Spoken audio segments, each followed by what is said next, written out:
Hi, Donna Waldron here with Mission Upreach, and today I'd like to introduce you to my friend Renee. And Renee, why don't you tell everybody who you are, a little bit about yourself? Well, my name is Renee Fleming. My husband, Steve, we have a daughter named Bethany and her husband, and they have a new baby. It's our first grandbaby, so we're pretty excited about that. I'm a retired teacher, currently working part-time teaching kids that are homeschooled but need a co-op support. So Renee, why don't you tell everybody about your first visit to Honduras with Mission Upreach?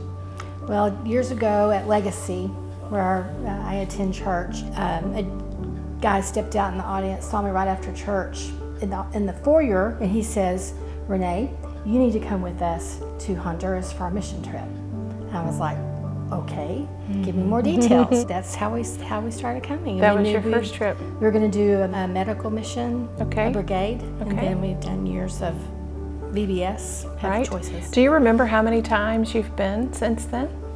5 or 6, maybe. I think I honestly lost count. I've lost count. Lost count.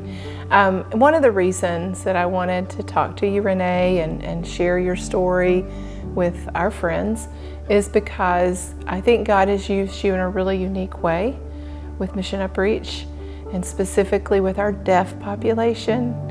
And I just wanted you to kind of share your experience. You came initially, right, just to do medical, and you've done some VBS. And in the course of that time and building a relationship with Phil and I, there was that moment when Phil realized that you were fluent at American Sign Language. Do you remember that? Oh, I do. And how he reacted? We were sitting in this very same room, and I remember Phil saying, "Renee, aren't you retired?" And I said, "Yes, I retired in May, and I was going to retire in May." And he said, "And you teach sign language?" I said, "I have for many years." And he said, "Would you come to Mission Upreach and help us start by teaching, so we have a vision to reach the deaf who have no communication, no services, not even a language. Very limited." And of course you said yes. Yes. It was like 8 hours a day for 5 days a week for probably, I guess, about 3 weeks, maybe a little longer. And but so it was amazing. And so the idea behind that was Phil really had a vision for reaching out to the deaf.